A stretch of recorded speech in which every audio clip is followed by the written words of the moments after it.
Olá, seja bem-vindo. Escritor e orador espírita mineiro, Geraldo Lemos Neto é o atual presidente da Fundação Cultural Chico Xavier de Pedro Leopoldo, uma entidade civil da cidade natal do médium e dele, cujo objetivo é a preservação da memória de Chico.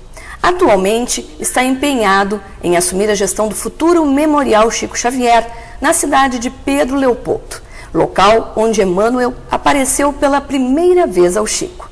Fundou o departamento editorial da União Espírita Mineira em 1984, onde coordenou a publicação de 12 livros, sendo 10 dele, da lavra de Chico Xavier.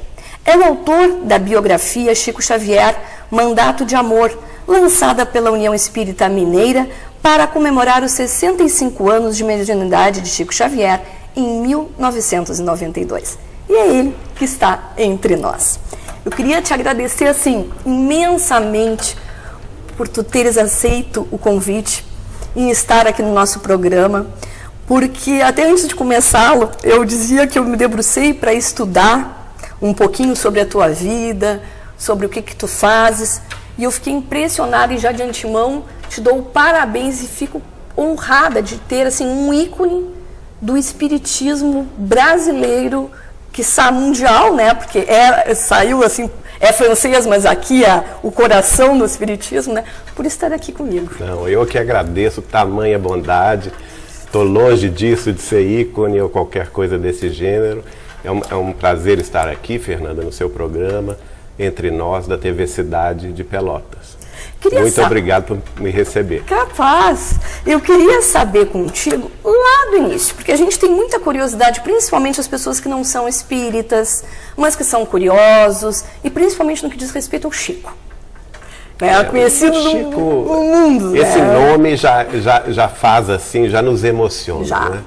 Como é que se dá a tua entrada primeiro no espiritismo? Tá certo. Bom, eu sou de uma família... pelo lado materno, a família Machado, toda ela nascida em Pedro Leopoldo e contemporânea da família de Chico Xavier antes de Chico nascer. Né? Então o Chico nasceu numa casa que em Minas a gente chama Casa de Meia. Metade era do pai dele, o senhor João Cândido Xavier, e a outra metade da casa era do meu tio bisavô, Eliseu Correia. E o Chico nos disse, inclusive, que a minha bisavó, Georgina Cândido Machado, era a melhor amiga da mãe dele, Dona Maria de São João de Deus. Então as famílias muito ligadas. Toda a minha família materna é muito espírita, ligada às tarefas espíritas de Pedro Leopoldo, de Belo Horizonte. Então eu cresci nesse ambiente, embora minha mãe, que é desta família, não fosse de fato espírita. Mas eu cresci porque a família é muito festeira, muito gostava de se reunir, e eu ouvindo os casos da mediunidade de Chico, da bondade dele, da caridade dele, a psicografia dele, diversos espíritos familiares, né, se manifestaram, escreveram através dele. Uma tia trisavó, por exemplo, que havia desencarnado em 1915, começou a escrever pelo Chico em 1927, mandando mensagens instrutivas e consoladoras para a família, né? Dr. Bezerra de Menezes também. Outros espíritos familiares, como um primo de minha mãe, William Machado de Figueiredo, que havia desencarnado com 18 anos de idade, começou a escrever pelo Chico em 1941, escreveu 33 mensagens através do Chico. Tios, avós que iam falecendo, escreviam através dele. Então eu cresci nesse ambiente. Hein? Nossa, que conforto. E um conforto para a família. Eu cresci nesse ambiente, um ambiente de ternura, de reconhecimento, de gratidão ao Chico Xavier. E pedia aos meus tios avós, que minha avó desencarnou muito cedo, pedia aos primos de minha mãe, aos tios avós, que me apresentassem ao Chico, até o dia que eu vim a conhecê-lo pessoalmente, em outubro de 1991, na cidade de São Paulo. Fosse conhecer ele, então, fora ainda porque de Minas Gerais. Essa tia-avó que me apresentou o Chico, Nair Machado Pascoal, ela residia em São Paulo. Ela casou-se em Belo Horizonte e em 1939 ela mudou-se para São Paulo e fez a vida dela toda lá. Trabalhava num grande centro espírita de São Paulo, e quando o Chico vinha a São Paulo, ela estava sempre com ele, Ele lançava livros lá no Centro Espírita União, que é dirigido pelo casal Galves. E nesse dia específico, foi o dia 14 de outubro de 81. Esqueceu. Nunca mais vou esquecer esse dia, porque trouxe tanta coisa boa para a minha vida, né? Eu tive a felicidade de trabalhar durante a noite inteira ao lado do Chico, porque a gente foi trabalhar no lançamento de 2 livros dele. A reunião começou às 8 horas da noite desse dia e somente terminou às 7h30 da manhã do dia seguinte. Foram 11h30. E eu vendo o Chico ali, levantando, abraçando um por um, beijando um por um, sentava-se, autografava um livro, né? Não entregava sentado, levantava para entregar o livro de pé e ainda oferecia uma rosa a cada um. E fiquei encantado com aquele homem, que ele tinha já 71 anos de idade, eu tinha 19. Imagina. E eu estava assim, cansadíssimo, depois dessa noite, desse batente. Sim. E ele lá, feliz da vida. Às 7h30 da manhã, então, minha tia-avó disse: Geraldinho, agora que você trabalhou, vai ter o salário da paz. E o seu salário vai ser conhecer o Chico. Então nós nos levantamos, fomos até ele, e ele então nos recebeu com aquele amor, aquele carinho. E aí não saísse mais da vida dele nem ele da tua. Ele me convidou para conhecer o trabalho dele de Uberaba, daí a 15 dias eu estava lá.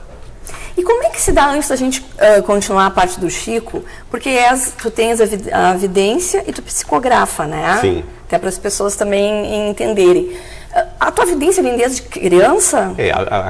O fenômeno da clarividência, ele vem que é com um tipo de mediunidade, eu sempre tive desde criança, né? Eu me lembro com 5 anos de ver espíritos.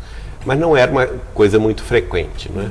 Quando eu me torno espírita, que eu conscientemente, vamos dizer assim, nesta encarnação, eu me situo na posição de espírita a partir do momento que eu conheci a obra de Allan Kardec. E essa mesma tia-avó, antes mesmo de eu conhecer o Chico, eu fui morar 2 anos nos Estados Unidos, e essa tia-avó me presenteou com toda a obra de Kardec, e lá nos Estados Unidos eu pude ter tempo para ler na sequência a obra, o Livro dos Espíritos, o Livro dos Médiuns. Quando eu estava lendo o Livro dos Médiuns, Kardec nos faz um desafio para ver se temos ou não a mediunidade de psicografia. Eu fiz o teste e minha avó, Carmen Machado dos Santos, que já havia desencarnado, apareceu e começou a escrever cartinhas para os meus familiares, e aí começou a minha tarefa na psicografia, não é? Mais tarde o Chico me orientou, eu tive a orientação também de 2 figuras fantásticas, que foi Dona Neném Aluoto, que eu conheci por intermédio do próprio Chico, não é?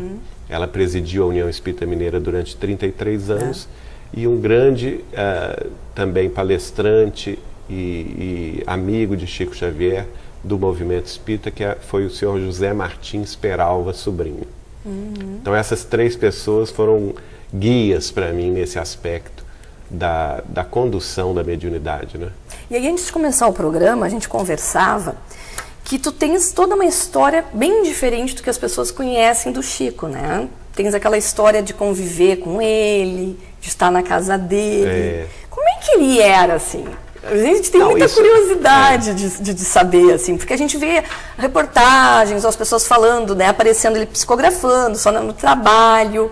Ele tinha, assim, uma vida claro que ele trabalhava muito, né? Mas ele gostava de alguma diversão. Como é que ele era, assim, fora ali do que a gente conhece? Olha, olhando para trás, porque eu o conheci em 81, né? E nós estamos em 2015, então quantos anos já se vão, né? Muitos anos, 34 anos. Hoje eu fico, assim, cada vez mais encantado com a personalidade de Chico Xavier. Porque era uma personalidade muito forte, ao contrário até do que muitas pessoas dizem, né? Porque a gente tem que compreender o seguinte: uma coisa era a humildade de Chico Xavier. Ele era o protótipo da humildade, quer dizer, ele sempre se colocava nos últimos lugares, ele nunca se achou grande coisa, mas ele tinha esse sentimento verdadeiro, não era uma coisa falsa. Sim. Né? É a humildade dos sábios, né? Aquele que sabe que quanto mais sabe, menos sabe sobre o universo, sobre Deus, sobre a vida. O Chico tinha essa generosidade de se colocar, por exemplo, ao nosso lado. embora hoje eu tenha absoluta certeza que ele está muito acima da nossa condição humana.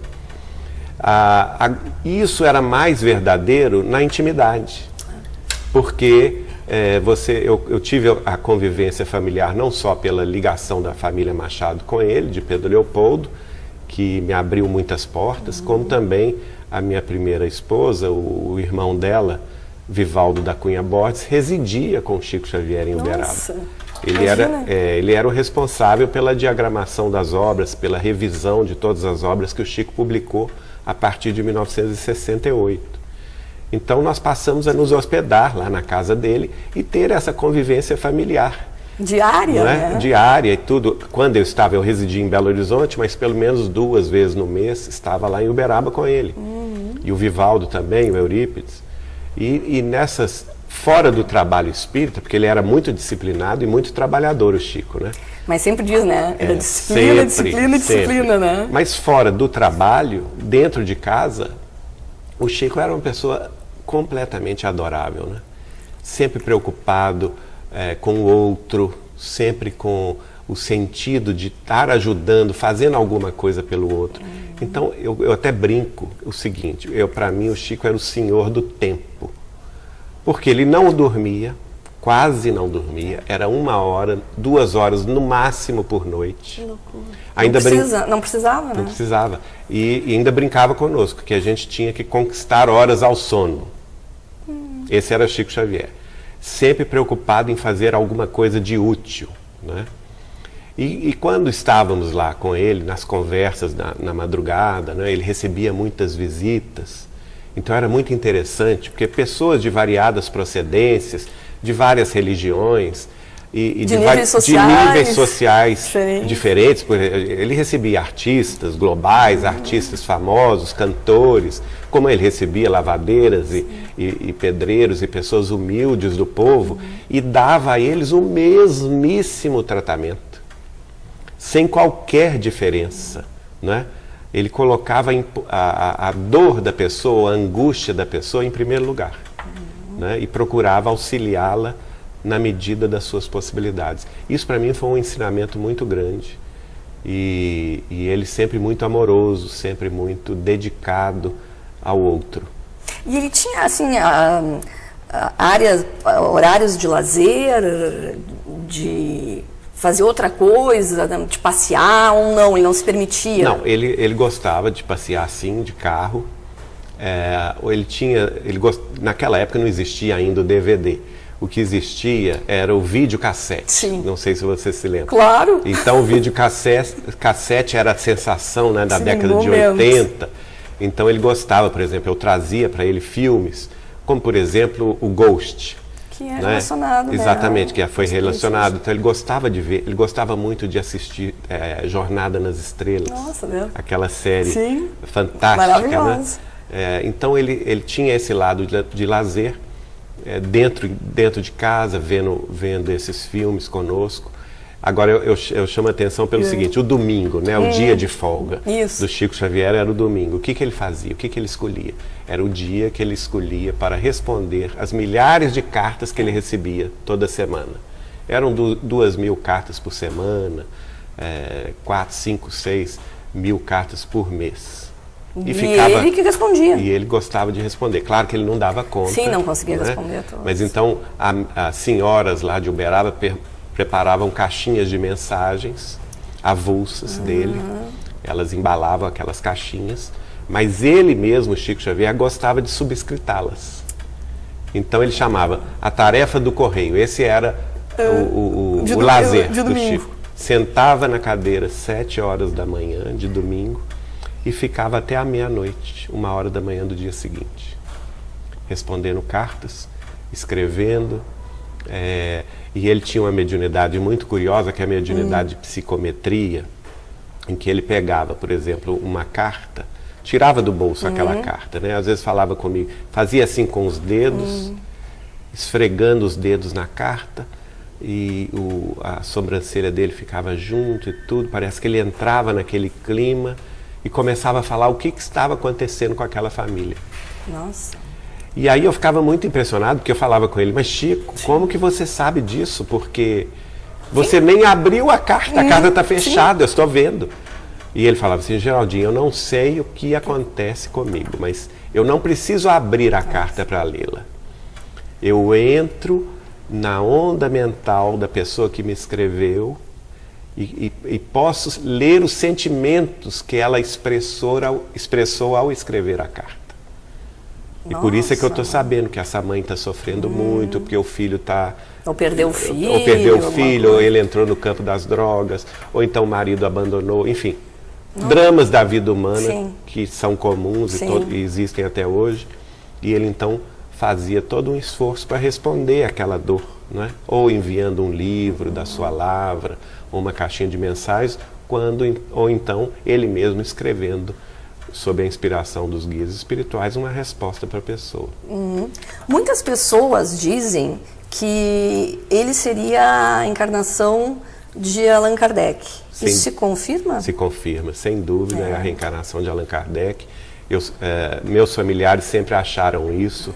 Dona Neném Aloto presidiu a União Espírita Mineira por 33 anos, ao lado de Martins Peralva, eles também sempre acharam isso. E eu, como jovem, o jovem é sempre questionador, né? Eu questionava. Eu achava que não, que eram personalidades diferentes. Certa ocasião eu cheguei para o Chico e falei assim, Chico, posso te fazer uma pergunta? E ele ficou assim meio ressabiado, ele já sabia, pé atrás. Né? Me olhou assim por cima dos olhos, dos óculos, assim, pode.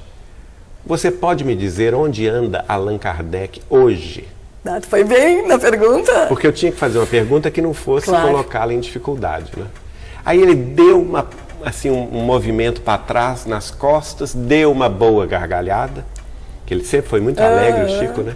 Virou-se para mim e falou assim, olha, pode-se dizer que ele anda trabalhando muito. E deu outra risada. Mas eu não fiquei satisfeito. Não, ele me respondeu e não respondeu ao mesmo tempo, né? Ele não disse que não e não disse que sim. Então eu fiquei... Deu a entender. Deu a entender.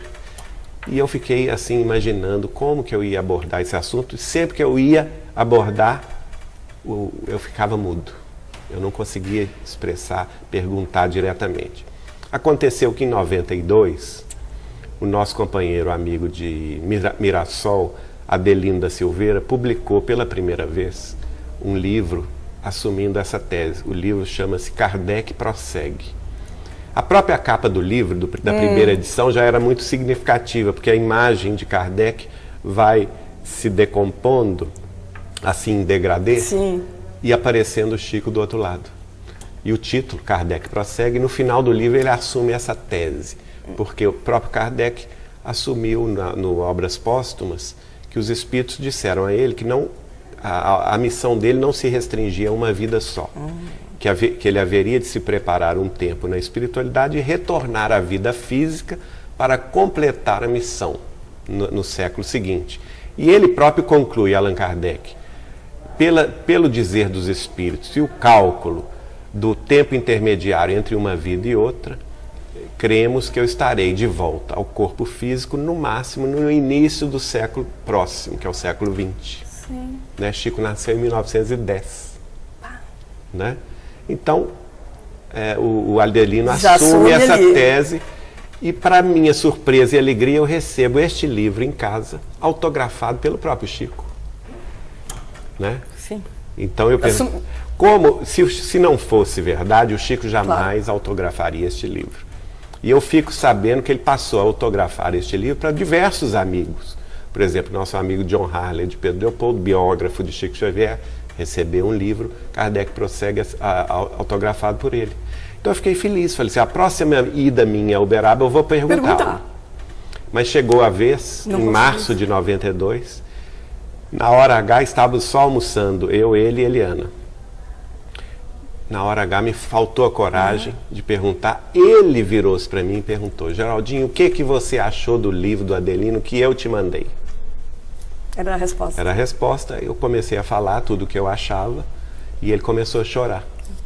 De muita emoção, olhando assim para cima. Eu lembro que ele passava a mão esquerda diante dos olhos, as lágrimas descendo e eu me emocionei com isso, Eliana também chorando.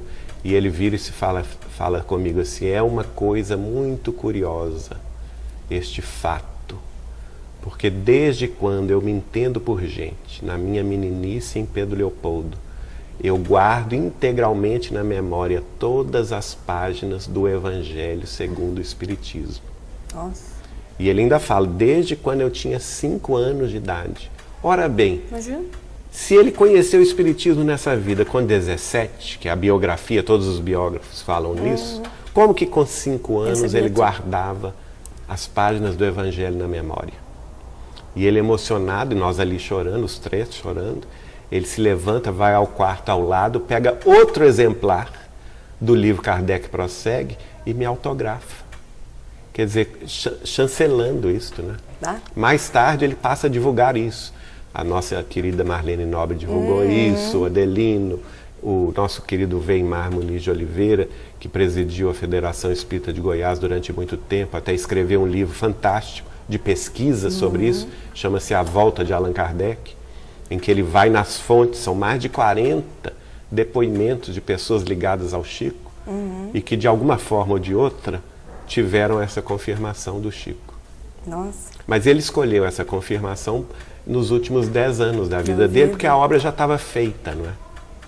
Por exemplo, Martins Peralva, grande escritor espírita, palestrante, quis assumir essa tese em 1972, publicando esse assunto no Espírita Mineiro, que era o jornal oficial da União Espírita Mineira, mas o Chico ligou para ele. No dia anterior que ele iria publicar esse artigo, para ele não publicar naquela época, porque o Chico estava, segundo ele, o Emmanuel falou com ele, que ele estava a plena tarefa. E que se o assunto surgisse naquela época, iria trazer complicação para a tarefa dele de Uberaba. Mas que o assunto viria mais tarde, como de fato veio 20 anos depois, em 1992. Vamos para o intervalinho? Vamos. A gente vai para um intervalo e depois dos comerciais a gente continua o Entre Nós falando sobre Chico Xavier.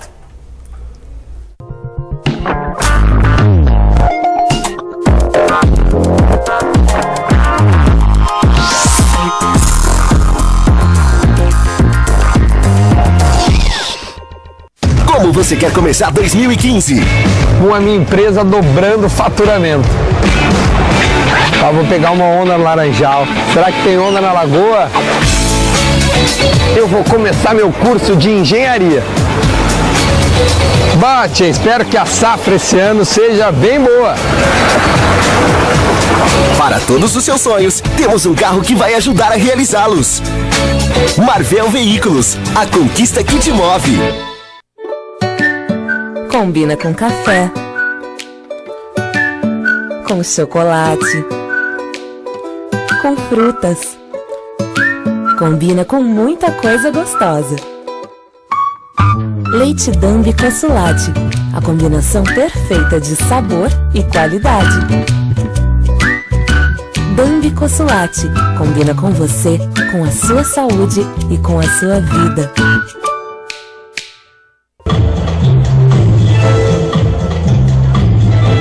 Chornac Moda Dia e Noite, de segunda a sexta-feira, das 9 horas da manhã às 7h30 da noite.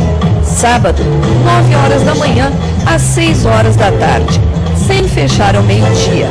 Informações pelo site www.chornac.com.br. O seu jornal precisa estar onde você quiser. E com informação para toda a família. O Diário Popular é assim. Tudo sobre esporte, cultura, lazer, notícias locais, tudo que é daqui. Ligue hoje mesmo e assine o jornal mais lido da região sul. 0800 53 2001. 0800 53 2001. Diário Popular, sempre o seu jornal.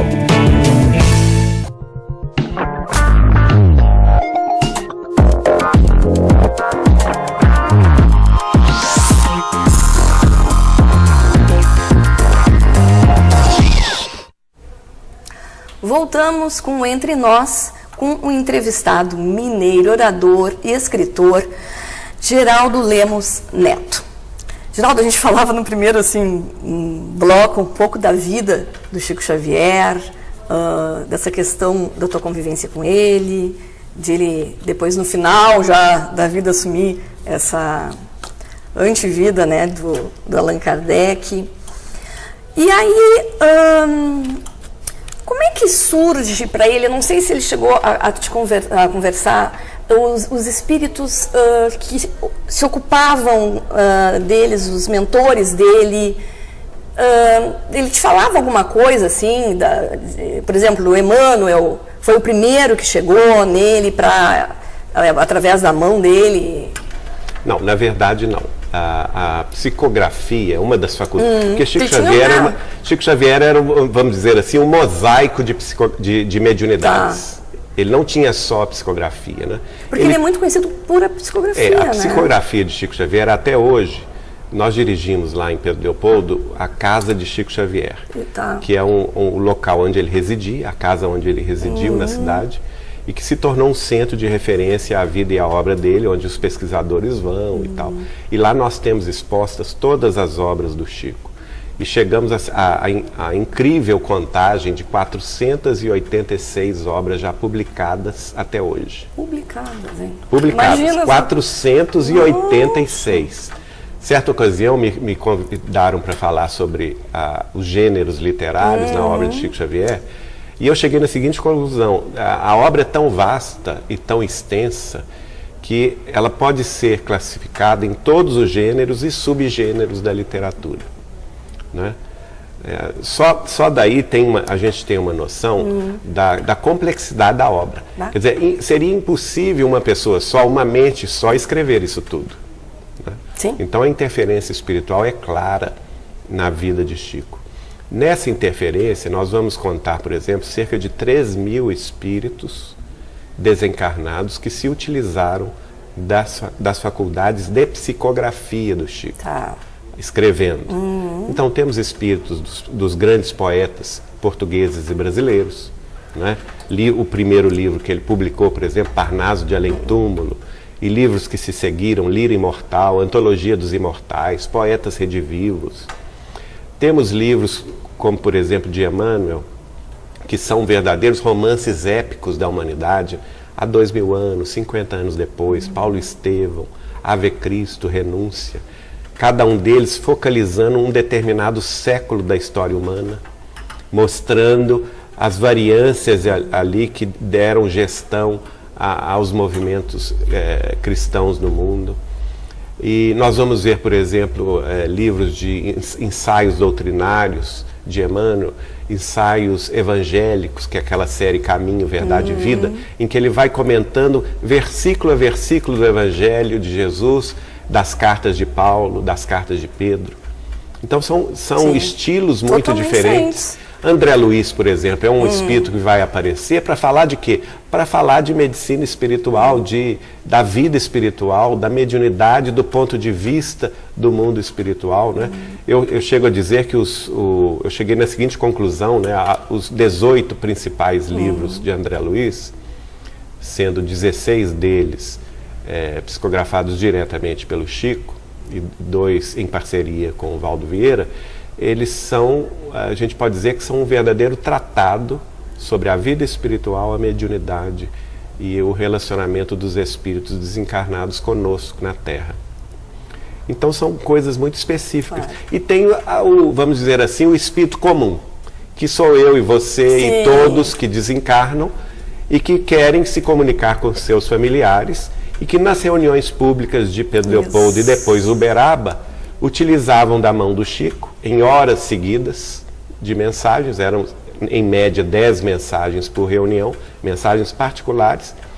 Que as mães até geralmente aqui Isso, as mães, os pais. Né? Os pais e ele tinha, na fase que eu conheci em Uberaba, eram 2 reuniões públicas de psicografia geral. Eram sextas e sábados à noite, começava às 8 horas da noite em ponto e não tinha hora de terminar. Às vezes ia às 4, 5 horas da manhã. E lá esses espíritos comuns davam tantas informações sobre a sua identidade, dados familiares, curiosidades, por exemplo, do relacionamento do espírito desencarnado com a mãe, com o pai, com os irmãos, apelidos. Se tinha um cachorrinho, como se chamava. Isso, apelidos. E também davam dados do mundo espiritual, quem os recebeu. E às vezes era um tataravô, às vezes era um bisavô que aqueles que estavam ali nem se lembravam mais do nome.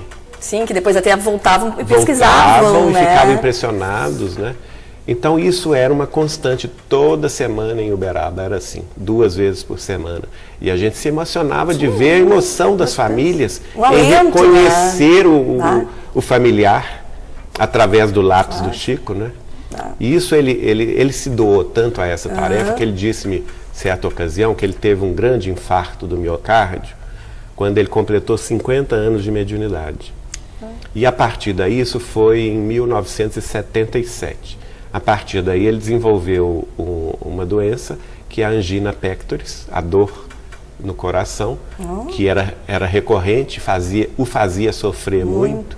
E ele sempre muito bem-humorado, brincava com esse sofrimento, dizendo, eu tenho uma grande companheira na vida que é a dona Angina Pectoris. Imagina. E ela é muito exigente. Quando ela quer que eu entre na linha, ela começa a me apertar o coração. Aí eu brinquei com ele, Chico, mas por que você passou por essa dor, né, essa provação de ter essa doença? Aí ele falou comigo assim, sabe por quê, Geraldinho? Porque eu sofri junto com as mães e com os pais que vinham aqui na sua angústia buscar o amparo espiritual. E eu sentia no coração a dor deles. E isso acabou pesando no meu próprio coração. Quer dizer, isso é o quê? Isso é renúncia, não é? Sim. É amor a tal ponto que foi capaz de renunciar o próprio bem-estar físico, a própria saúde física, para minorar os sofrimentos alheios. E em relação às outras, já que tu falasse que ele tinha outras mediunidades, outros tipos, o que tu falasses ali, que ele tocava na carta... Psicometria, né? Vidência. Ele tinha clarividência, que era total, a partir dos 4, 5 anos de idade. Ele passou a ver os espíritos, inclusive a mãe dele desencarnou, quando ele tinha 5, ele passa a conversar com ela, né? Ele teve... Engraçado que na década de 80, ele me conta um caso muito interessante, porque ele fala comigo o seguinte, que ele já não sabia diferenciar quem era desencarnado e quem era encarnado. Ele via todo mundo. Igual. E eu não entendi isso naquela época. Eu falei, mas como não? Claro que tem diferença, né? Jovem, estudioso. A gente até pensa que de repente é mais... Mais tênue, isso, né? Alguma coisa assim, mais diáfano, né? Mas não, ele via com a mesma intensidade. Até o dia que eu presenciei essa cena que ficou gravada na minha memória, 2 senhoras chegando de Goiânia, chorosas, mãe e filha. E elas se abraçaram ao Chico, ele abraçou a primeira, pelo visto eram conhecidas dele de longa data, abraçou-se a primeira, a mais velha, deu o nome dela, como vai fulana? Abraçou-se a segunda, e aí ele fez o gesto de abraçar uma terceira, e deu o nome dessa terceira, e aí que as duas choraram mesmo, porque era a mãe e a avó que estava ali. E ele ficou surpreso, mas por que vocês estão chorando? A mais nova vira para ele e fala assim, porque é vovó, Chico. Sim. Eu sei, pois ela veio com vocês. Nossa. Não, Chico, vovó desencarnou há 30 dias, a mais nova falou. Aí é que ele se deu conta de que era um espírito desencarnado. Mas só que nós estávamos ali vendo aquela cena dele abraçar o ar. Sim. Claro que a gente se deu conta antes dele, né, inclusive. Então, aí é que eu fui entender o que ele falou comigo, que ele já não podia mais diferenciar quem estava no mundo da carne, quem estava desencarnado. Então, ele teve também a faculdade de clarividência, clareaudiência, porque, por exemplo, ele me dizia que os poetas da língua portuguesa, brasileiros e portugueses que escreveram através dele, muitos deles preferiram declamar a poesia para ele ouvir a poesia e escrever. Que lindo. Né? Então é a mediunidade clareaudiência. Tinha a mediunidade presciência, que é muito bem estudada por Kardec no livro A Gênese. Kardec dedica um capítulo inteiro para essa mediunidade, e eu tive provas do Chico impressionantes, né?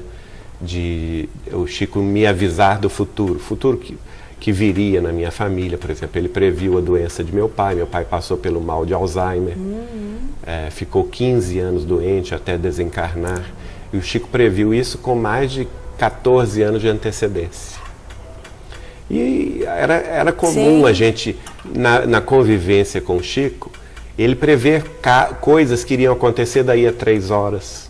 Ontem mesmo na palestra na AME aqui de Pelotas, eu contei um caso desse tipo. Que ele teve essa... Teve essa antecipação. Eu estava saindo de Uberaba e ele me avisou, cuidado no ponto do caminho da estrada, na entrada da cidade de Campos Altos, você vai ver uma pessoa no meio da estrada querendo que você pare o carro. Não pare porque é coisa ruim. Ainda se levantou e fez o gesto que a pessoa faria.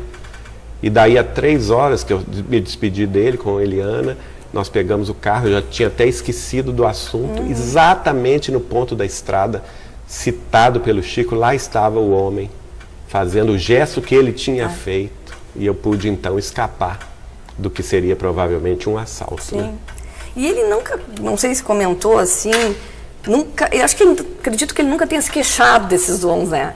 Porque porque é uma coisa muito pesada, né? Assim, é uma responsabilidade, é uma... Eu acho que a pessoa tem que ter um equilíbrio sobre-humano. Mas Chico tinha, né? Eu acho que por isso, tanto é que muitas pessoas perguntavam para ele, mas como você aguenta e tudo? E ele sempre dizia, isto é uma bênção que nós temos que pôr a serviço do Cristo. Ele nunca se colocava na posição do beneficiado, né? No sentido assim, eu vou utilizar a mediunidade a meu bel proveito. Sim. Ele, por exemplo, nunca recebeu nada da mediunidade dele. Desses 486 livros que foram publicados da lavra psicográfica dele, ele nunca recebeu 1 centavo sequer de direitos autorais. Fez questão de doá-los todos em cartório para as instituições espíritas de divulgação e também para as escolas de caridade, né? Que ele sustentou nesses anos todos. E mesmo ele sempre nos passava que a mediunidade era um dom para ser colocado a serviço do Cristo na assistência fraterna aos semelhantes. E esse dom, até no intervalo a gente conversava, né? Ele seria, não dele, mas de várias pessoas, assim,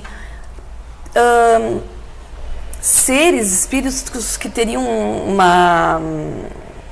um resgate maior? Porque às vezes a gente pensa, tipo assim, é uma bênção, tá, e vê, coitados, né? É uma pessoa muito iluminada, e é muito iluminada, mas ele não teria, de repente, feito mais coisas erradas? Isso é uma dúvida. Nós temos que diferenciar duas coisas. Primeiro, uma mediunidade como Chico Xavier. É diferente porque é uma mediunidade missionária.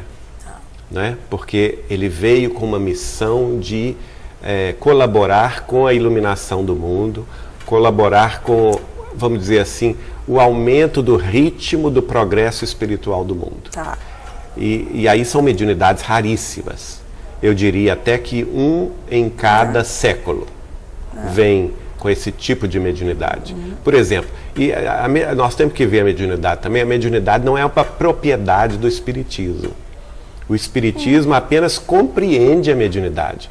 Mas nós temos grandes médiuns na Igreja Católica, nas escolas protestantes, no budismo, ou não é? Claro que sim. Então nós tivemos iluminados, por exemplo, do século XX, Madre Teresa de Calcutá. Uma grande médium do Cristo. Médium de quê? Da caridade, do amor fraterno. Um Gandhi na Índia, médium de quê? Da paz, não é? Que conseguiu libertar uma nação gigantesca como a Índia da opressão britânica sem guerra, sem derramar uma gota de sangue, apenas com a resistência pacífica. Então esses são grandes missionários da mediunidade com Cristo ao longo da história. Na Igreja Católica nós tivemos tantas, né? Teresa de Ávila, por exemplo, né? Santa Margarida da Suécia, e assim sucessivamente. São Francisco de Assis, não é? Enfim, então são grandes missionários da mediunidade. Agora, outra coisa é a mediunidade comum. É a mediunidade de nós outros, seres humanos aqui do reles do chão, né? Os espíritos nos ensinam que esse tipo de, vamos dizer assim, chance que nós temos de trabalhar na mediunidade é sempre um resgate de passados delitos. Por quê? é um compromisso nosso com a coletividade. Então nós vamos ver o seguinte, o Chico, por exemplo, ele nos dizia isso, porque eu ouvia isso dos espíritos de Emmanuel, de André Luiz, Dr. Bezerra de Menezes e outros, falando com ele o seguinte, olha, é um compromisso kármico no sentido de que nós possamos resgatar mais rapidamente delitos de outrora no campo da política desviada do Cristo, no campo das guerras, às vezes insuflamos guerras fratricidas, né, entre irmãos das mesmas terras. Então vamos trabalhar numa reencarnação seguinte, na mediunidade, para quê? Para tentar apagar isso com o máximo de proveito e com o máximo de exposição pública, no sentido de consertar o erro passado. Vamos para um intervalinho? Vamos. Então a gente vai para um intervalo, o último desse programa, né? E você vai lá, toma uma aguinha, volta já para a gente continuar esse assunto muito, muito interessante.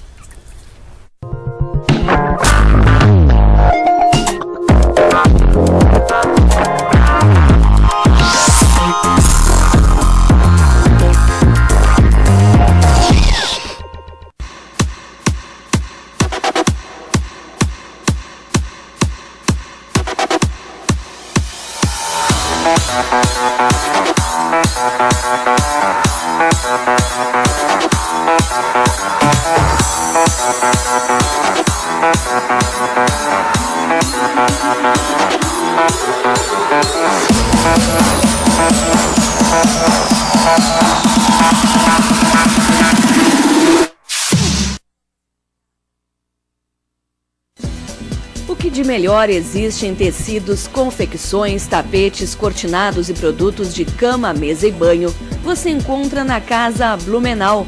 Venha conferir as mais conceituadas marcas em roupas masculina e feminina, inclusive em tamanhos especiais grandes e extra grande. Diversificados tapetes importados e nacionais de marcas renomadas como a São Carlos. Em cama, mesa e banho, destaque para a beleza e qualidade da Altenburg, Budmeier, Santista, Döhler e Artex. Na Casa Blumenau, a loja da Boa Compra, todas as mercadorias em ótimas condições de pagamento, nos cartões de crédito Visa, Mastercard, Banricompras, Sicredi e Hipercar, em até 8 vezes pelo preço a prazo, tanto na loja de Pelotas quanto na de São Lourenço. Qualidade, estilo, economia e bom atendimento você encontra na Casa Blumenau, em Pelotas, na Rua General Osório, 701, com filial em São Lourenço do Sul.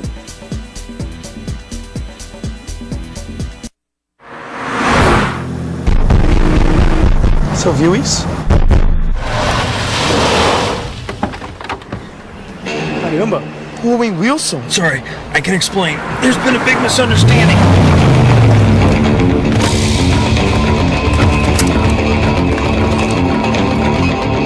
You misused my sister, huh? Get him! Whoa, whoa, whoa, whoa. Whoa, whoa, whoa. Let me handle this. Your sister? No. He messed with his mother. And picture this, his grandmother, too. Disgusting. You got have it. That was a close one. Thank you. Nada abala a confiança de quem estuda no CCAA. ¿Dónde está el canalla?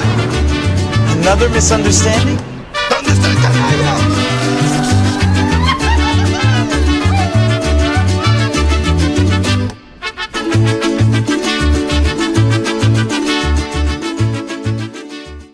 Matricule-se já no CCAA de Pelotas.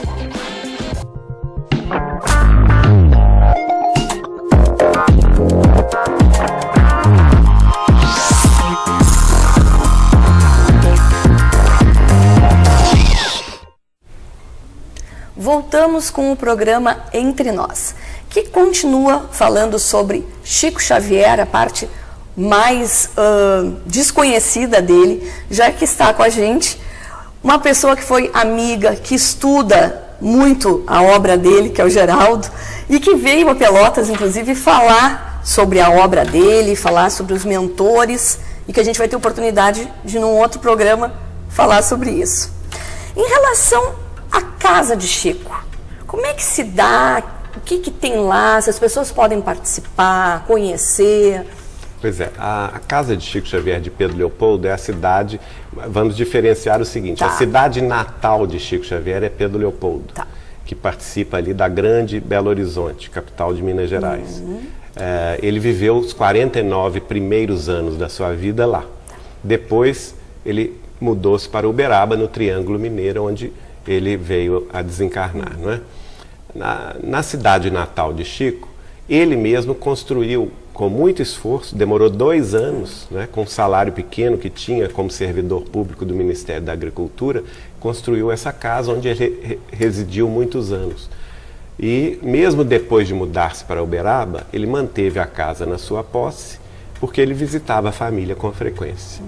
E quando ele desencarnou em 2002, 30 de junho, a família de Chico Xavier de Pedro Leopoldo me procurou, dizendo que os herdeiros, que são 2 sobrinhas, queriam vender a casa e não queriam que ela fosse demolida, nem caísse na especulação imobiliária da cidade, mas que fosse preservada. Eu então me comprometi com esse projeto e tive a colaboração de vários amigos, arquitetos, engenheiros, e nós fizemos uma revitalização dessa casa e abrimos essa casa no dia 2 de abril, que é aniversário de Chico Xavier, do ano 2006, para visitação pública. É um centro de referência à vida e à obra de Chico Xavier, que funciona de terça-feira aos domingos. Ela só fecha às segundas-feiras para o descanso do Elcio Marques, que é o nosso zelador. Mas está lá recebendo o público de manhã e de tarde, e nos domingos até à noite, onde temos uma reunião pública todos os domingos às 18 horas para o estudo da obra de Chico Xavier. Lá temos, por exemplo, a exposição de todos os 486 livros que o Chico publicou até hoje, nas salas principais. Temos uma mostra, como se fosse um grande iPad, sabe? Sobre a vida dele, fotografias, mensagens, cartões, que as pessoas podem brincar de ver ali, nesse iPad gigante. Fizemos uma mesa interativa. Legal. Temos uma exposição fotográfica também, sobre diversas fases da vida de Chico. Temos a exposição, por exemplo, de alguns dos principais títulos de cidadania que ele teve durante a vida. Preservamos o banheiro e o quarto dele como era, né, com os móveis originais. E na sala de reuniões, em que ele fazia as reuniões espíritas, psicografava inclusive, nós ampliamos e fizemos um mini auditório que cabem lá 100 pessoas que participam dos estudos que lá são feitos, né? A casa tem também tarefas assistenciais, que é o Grupo Fraterno Veneranda. São grupos voluntários de espíritas de Belo Horizonte, de Contagem, de Pedro Leopoldo, que se reúnem de 15 em 15 dias, cada um na sua cidade, para distribuição de cestas básicas, de leite, de mantimento. E a casa é sustentada pela editora Vinha de Luz. Que foi fundada por ti em 2004, é isso? A editora Vinha de Luz foi fundada em 2004. Isso. E aí ela publica livros de Chico. De Chico Xavier. Ela se especializou, porque pelo seguinte, desde o início da nossa tarefa com o Chico, no livro Espírita, que o primeiro livro que publicamos foi em 84, o livro Bastão de Arrimo, reunindo mensagens do primo de minha mãe, William, para sua mãe, a Adélia, não é? E por fim, a própria Adélia, minha tia-avó, que desencarnou em 82, ela vem e escreve em 83 e nós publicamos a mensagem dela para fechar esse livro.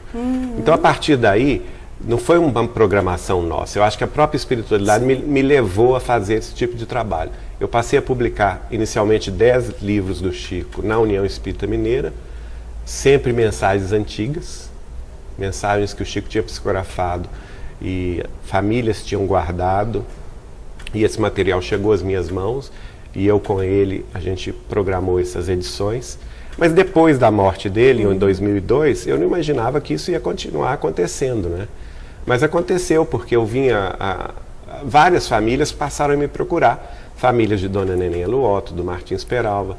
Eu vim a ter contato com a família de Wanda Joviano, que era o chefe do Chico na Fazenda Modelo, doutor Rômulo Joviano.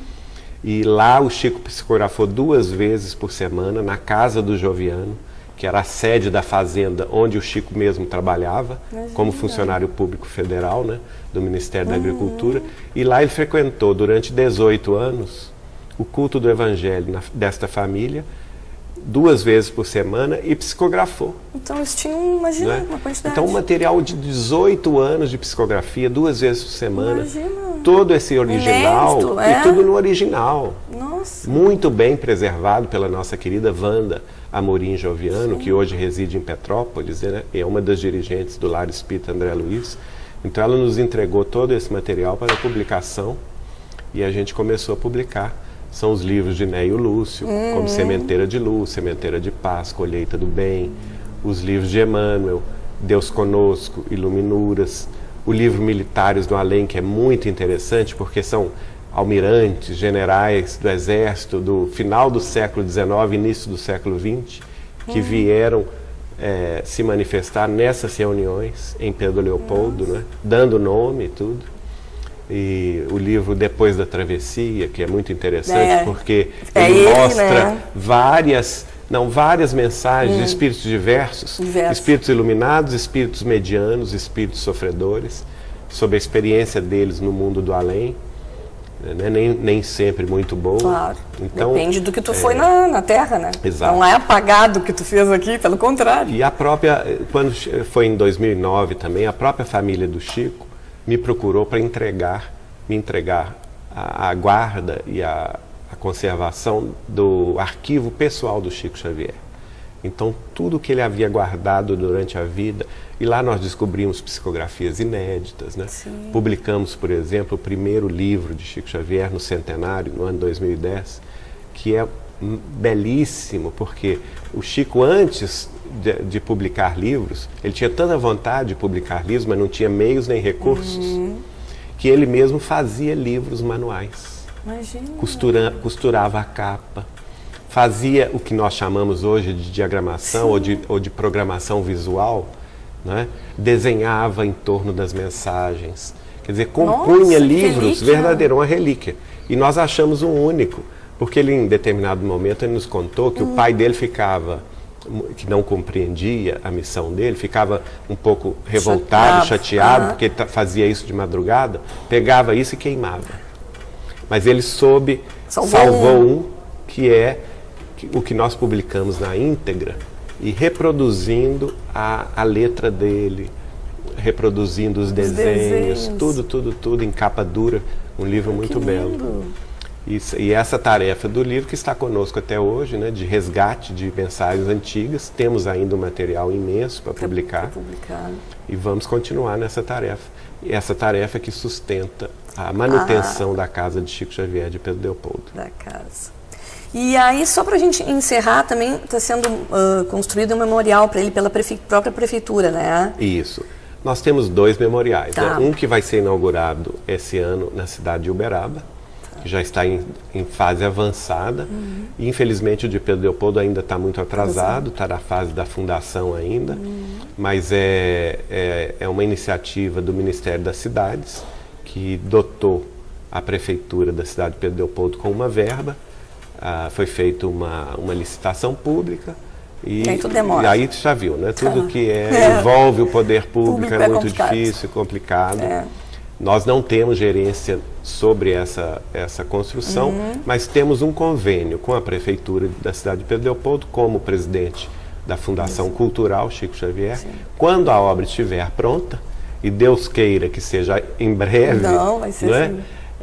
A Fundação Cultural Chico Xavier vai assumir a gerência do Memorial Chico Xavier. E esse memorial foi construído no local onde o Emmanuel, guia do Chico Xavier, apareceu para ele pela primeira vez em 1931.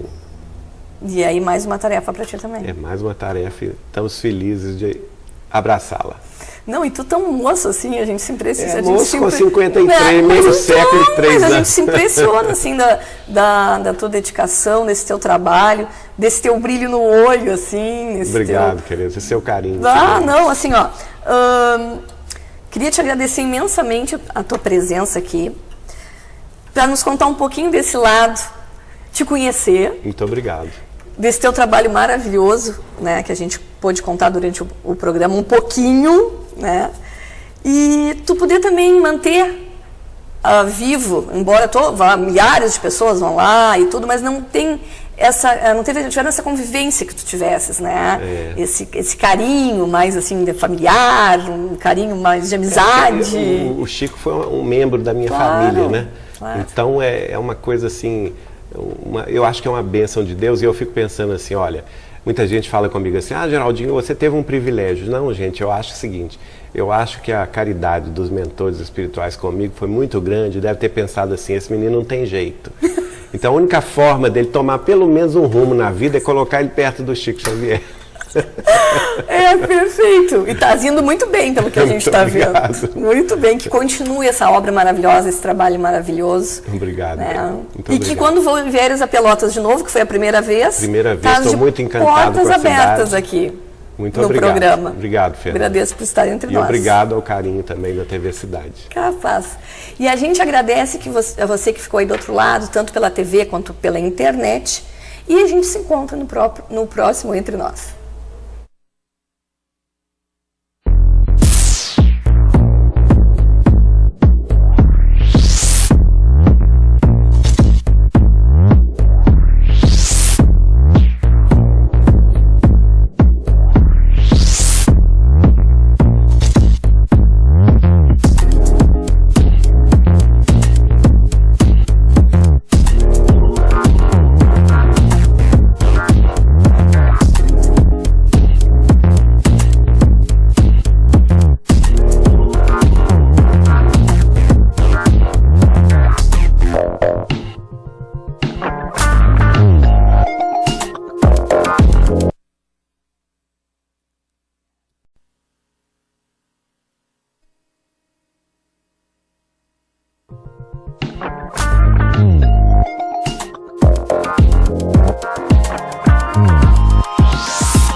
Olá, seja bem-vindo.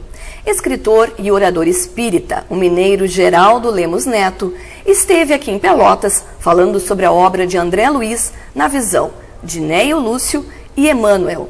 Geraldo é o atual presidente da Fundação Cultural Chico Xavier de Pedro Leopoldo, entre outras coisas. É um estudioso da obra, né, Geraldo? Eu tenho um prazer imenso em te receber aqui. O prazer é nosso, Fernando, estar aqui no Entre Nós da TV Cidade com você, é uma alegria.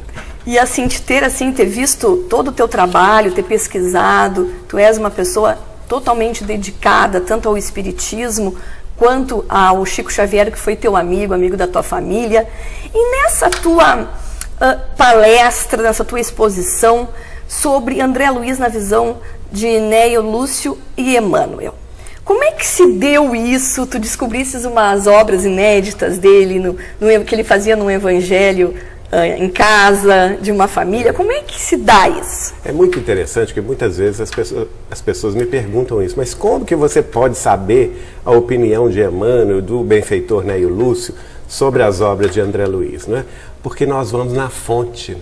A fonte dessas instruções, desses pensamentos, é a própria psicografia de Chico Xavier, que até 2006 era inédita, porque ocorreu o seguinte, ocorreu que a família Joviano, o Dr. Rômulo Joviano foi chefe da repartição pública, que era a Fazenda Modelo do Ministério da Agricultura, na cidade de Pedro Leopoldo.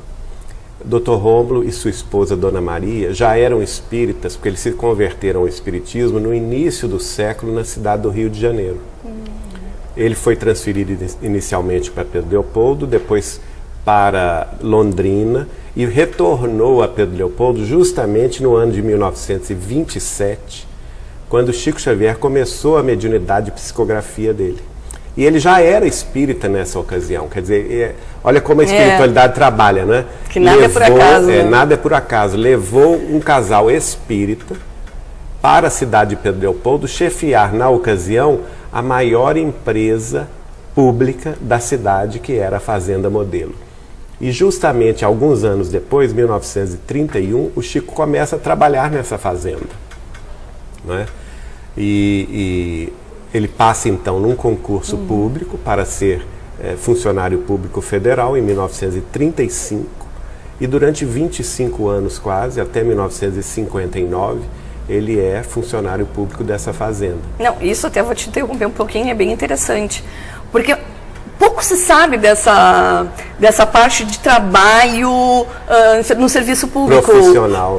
É isso, profissional. Muitas vezes a gente conhece ele como médium, como se ele não tivesse tido outro tipo de trabalho, outra vida. E o interessante é isso, ao contrário, o Chico trabalhou muito. Aliás, eu convido os telespectadores a conhecer o Portal Saber, www.portalsaber.org. Tá. Lá nós coletamos, numa série de podcasts que se chama Recordando Chico Xavier, nós coletamos informações desde o início da vida de Chico, essa fase da tarefa profissional dele, por exemplo. Pouca gente sabe que na infância e na adolescência e juventude, ele teve 13 empregos. Durante o dia, ele tinha um emprego de manhã, de tarde e de noite. Por isso até que ele não pôde frequentar a escola depois do terceiro ano primário. Né? Porque ele precisou colaborar no sustento da família, que era muito numerosa e muito pobre. Não é? E até que ele vai se estabelecer, em 31 ele mantém 2 empregos diários, funcionário de uma venda, cujo dono tinha tido um AVC, estava impossibilitado de trabalhar. Ele acaba sustentando essa venda e até fazer o enterro desse dono da venda. E depois que passa no concurso público federal, ele se torna, portanto, funcionário público federal na posição de escriturário do Ministério da Agricultura na Fazenda Modelo. E lá ele vai se aposentar depois que se muda para Uberaba. Ele ainda trabalha 2 anos em Uberaba, como também funcionário público do Ministério da Agricultura, se aposenta. No livro Chico Xavier, Mandato de Amor, a gente coloca a certidão do Ministério da Agricultura, a certidão da aposentadoria de Chico Xavier, em que tem 2 informações curiosíssimas. Lá diz assim, que ele trabalhou 25 anos sucessivos, sem nunca ter tirado férias e nunca ter faltado um dia sequer do serviço. Mas é a cara dele, né? É a cara de Chico, né? Era um homem do trabalho.